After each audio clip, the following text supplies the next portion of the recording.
Македонската ракометна репрезентација избори пласман во втората фаза на Европското првенство во Данска. Во последното коло во крено драматичен надпревар ја победивме Австрија со 22-21.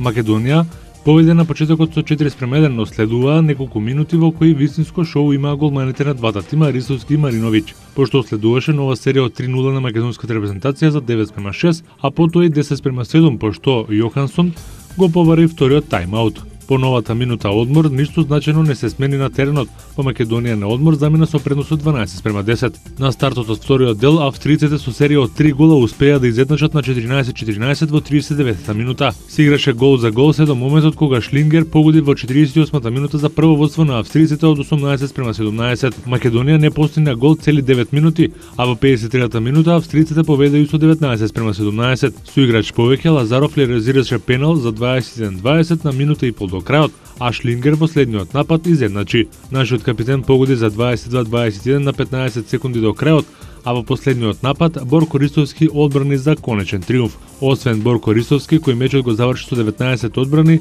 и беше прогласен за играч на надпреварот, капитенот Кирил Лазаров постигна 8 гола, Стојанче Стојлов даде 4, а Ангеловски постигна 3 погодоци. Во вториот дуел од нашата група, Данска со 33:29 ја победи Чешка и ја елиминираше од шампионатот. Унгарија е нашиот следен противник на нашите ракометари во новоформираната група 1 на Европското првенство во Данска, во која уште ќе играме и против Шпанија и Исланд. Надпреварот со Унгарија се игра утре со почеток од 16 часот. Барселона се пласира во четвртфиналето на шпанскиот куп, многу загуби и Нејмар, најмалку во следните 3 недели.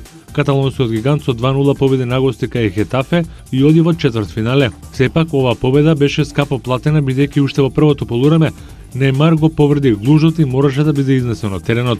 Според првичните информации, повредата не е толку страшна, но бразилецот ќе мора да паузира во следните 3 недели. Со тоа е доведен во неизвестност неговиот настап во првиот меч од осмина финалето во Лигата на шампионите против Манчестер Сити на гости, кој се игра во средината на февруари.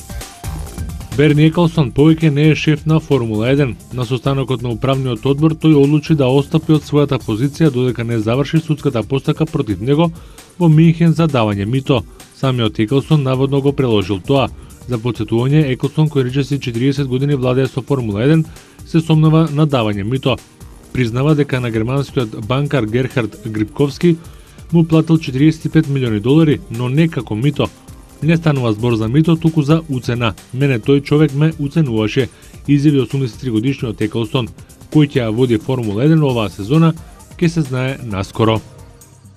Само 2 средби се одиграа синоќа во NBA лигата.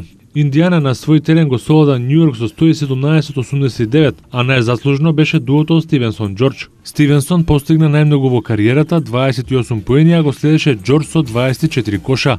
Њујорк го претрпе вториот пораз по ред, во чии редови Кармело Ентони даде 28 коша.